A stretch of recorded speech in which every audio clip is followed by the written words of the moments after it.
Rousey, I know that as your assistant, your day to day, I know that I might seem a little intrusive, but that's because your fan out there wants to know how do you feel daily.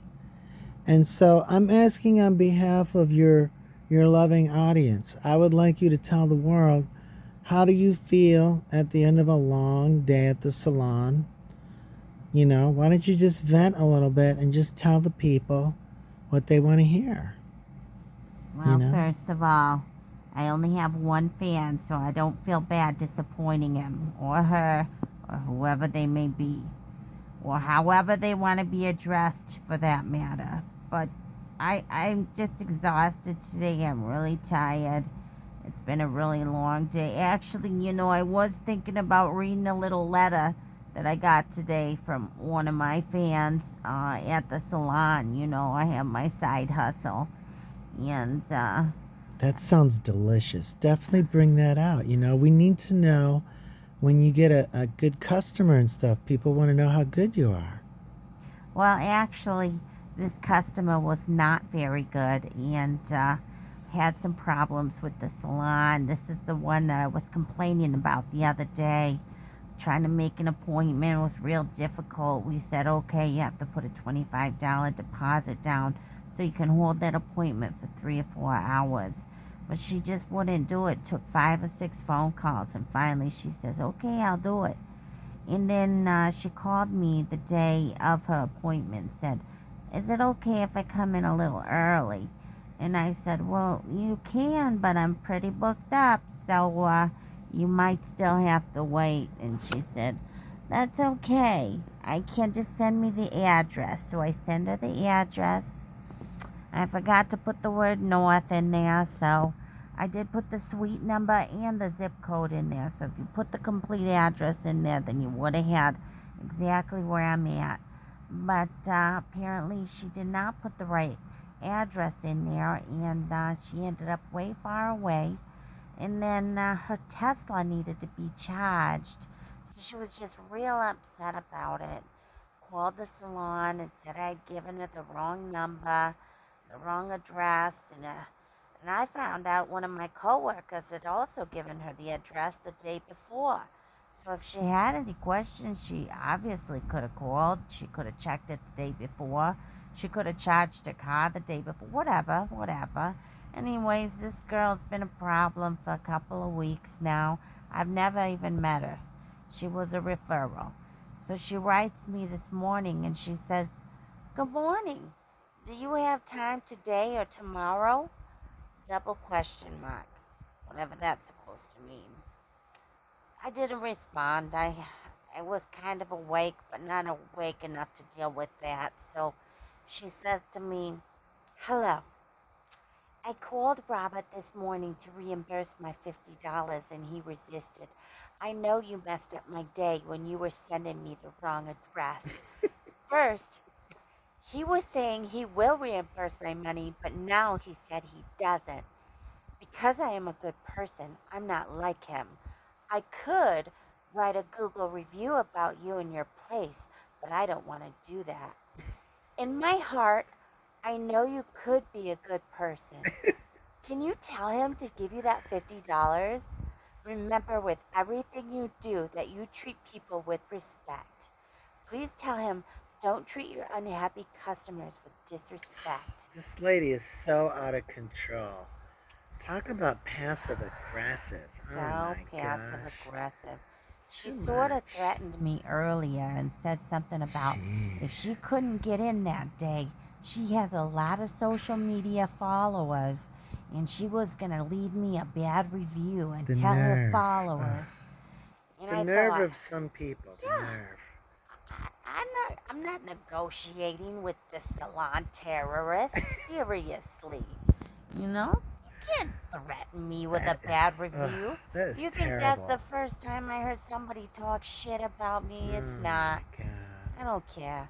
These So, people, they don't really know how tough you are. You're a New yeah. Yorker. And you know what the You thing is? know? I'm so nice. I'm so nice here. But really, honestly, you're going to give me shit, I'm going to throw it back. So it took me a second, gathered my wits about me. I want to be polite and respectful, treat people people nicely, so this is what I said. I said, "My dear, I am a good person, and I'm sorry I didn't have the chance to do your hair. I'm also sorry that you weren't able to find the salon with the address that I gave you or that my coworker gave you. I understand why you think that I messed up your day, but you also messed up my day. I set a few hours aside for your appointment, and when you didn't show up, I lost money. The deposit ensures that people show up for their appointments or call to confirm or reschedule. What my boss does is not under my control, but I would appreciate you not leaving a negative review. I haven't done anything to wrong you, but if you believe that I have to, or that I have, I apologize. Do what you must. Karma will do the rest. Oh my gosh. Have a wonderful day." Oh, Rosie, you're deliciously wicked. You're so. And I just want to say, yes, if I was down south, what I would say is, "God bless you, honey. And I hope you have a wonderful day." That was like a lightning bolt that was like a lightning bolt coated in sugar and cotton candy. Yeah. So delicious. I love it. I don't know if you know this, but and this is going to sound a little racist, okay? But Uh-oh. Gotta be careful now. I'm going to say it, okay? Be careful. As a white lady myself, I believe I can say this. This is YT. Be careful. But white people, they always code their meanness and niceness. They code it. So you think they're saying something nice, but really it's really mean. And that you is never, true. yeah, That's true. you never know if they're actually being genuine or not. You don't know. Yeah. When they say things like, "Oh, I could never pull off an outfit like that." Now, speaking of white and black, we all know that your partner in crime is an African American lady. Would you please tell your people, tell the world, like, we want to know, inquiring minds want to know, what is your sex life like with an African American woman? Well, obviously it's going to be about the same as it would be with a white woman or whatever have you. You know, the rumors that you hear, I mean, I don't know what kind of rumors you're hearing. I've heard things about, sex with the black men's, but I don't know many rumors about sex with the black women's. So maybe what it is it's just kind of like down to on a individual level. But what I would say It's more is, about the person themselves. you know, the skin always tastes like cocoa butter. That's what's important. It's just always just glowing and smelling good and tasting delicious. That is gorgeous. I love So it. that's one thing that I really appreciate about her, It's so romantic. You gotta take care of yourself, and that's one of the things I really like about her. She must dip herself every day in 100% cocoa butter. Cocoa butter. Just taking baths in it. Just taking baths in it. And I want to take a bath in cocoa butter right now. That sounds amazing. I know, and you could, and if you do it out here in Vegas, you'll get a real nice tan too. Oh my God. I think I'm going to try that right now, Yeah. Is there anything else you want to tell your fan out there?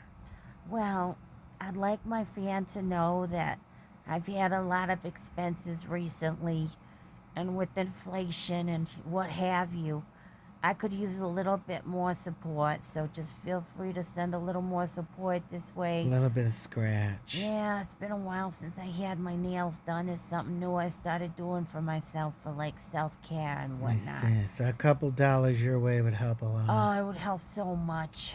Ladies and gentlemen, a lot of people don't know this. Rosie O'Donnell was a very famous actress, comedian, and daytime television talk show host. But, times have been a little tougher lately, and, she's really getting low on the grow. She needs some of that green. So whoever's got a little bit of extra, if you're loving Rosie, feel free to send it to us. I don't really know how that's done on YouTube. We have to figure that out. But If you are interested in giving a donation to the Rosie O'Donnell is Poor Foundation, Yeah. just post a comment below, and we'll figure it out. We'll all work together as a team. All right. Yes, I really appreciate that, Ferrari. You know, I could use a little extra right now. Times have been a little bit hard with just a career change and whatnot, and I'm trying to get my life together after, my Broadway play didn't go as well as I had hoped, and just redirecting and. Yeah, but Rosie Goes Downtown, you said it's a big hit. It's like in a 30-second season or something. Well, it was, but we just wrapped up the last season, and I have no idea what's next. It's nothing's really gonna be happening until maybe October. So between now and then, I gotta get a little extra scratch, if you know what I mean. Plus that Netflix deal, I think it fell through. They're not going to pick you up now. It seems that way. Yeah. I know. That's okay. That's okay. I think Netflix will be taking you maybe next year, Oh, probably. If we just blow this channel up, this channel's got to get to like 500,000 subs, then maybe Netflix will pay attention to you. Oh, maybe Netflix will. I mean, attention is the new currency, and I'm trying to get a little attention and a little love and a little green. Now, speaking of attention, when you're walking down the street here in Vegas, and you're just like hanging out like at the Summerlin Mall, or maybe you're on the Strip, or you're on Fremont, people, they recognize you, and they want attention from you. They want autographs and stuff. How do you handle that as a CD list celebrity? How do you handle that? Well, first of all, I just like to make sure that they're actually talking to me, because it's been a minute since somebody said hello. They might be talking to somebody behind you, and you don't know. It can get a little confusing. I understand. Wait a Oh, yeah. Exactly. It's me. It is me. Yeah. Yes. Yeah, that's me. Yeah. So, that gets a little confusing. It can be, I just, it's been a minute, so I guess, I'm always a little surprised, I would say, and then I like to just confirm they're actually talking to me. And then if they are, then of course I'm polite, I'm nice, I'm from the East Coast. I'm not a complete asshole. Of course, I'm going to say hello if they want to, You're not completely an asshole. No, of course not. Of course not. Nobody's ever completely anything. And I always carry a Sharpie on me in case I need to give somebody a signature or something. Yeah. If they get rough on you, that Sharpie is good to poke them in the eye, too. It's like a nice little weapon, too. I suppose. It's dual purpose, Right. That's really great. Yeah. Well, this has been a very riveting discussion. Everybody wants to know how you're doing, and it's nice to have this little nighttime talk. Your partner's not here right now. She's on vacation, so I guess you could say I'm filling in as your assistant, your daytime assistant, and your nighttime talking companion and what have you, I guess you're kind of like my work wife for the week, A little bit, my assistant, videographer, annoying, people pleasing. All of it. Public relations / security for my chihuahua. I'm the whole box of kittens, babe. All of it, This is how I roll, Of course, yeah. So I appreciate that. Okay, well, I guess I'll let you sleep now, and I'm gonna see about dipping myself in cocoa butter.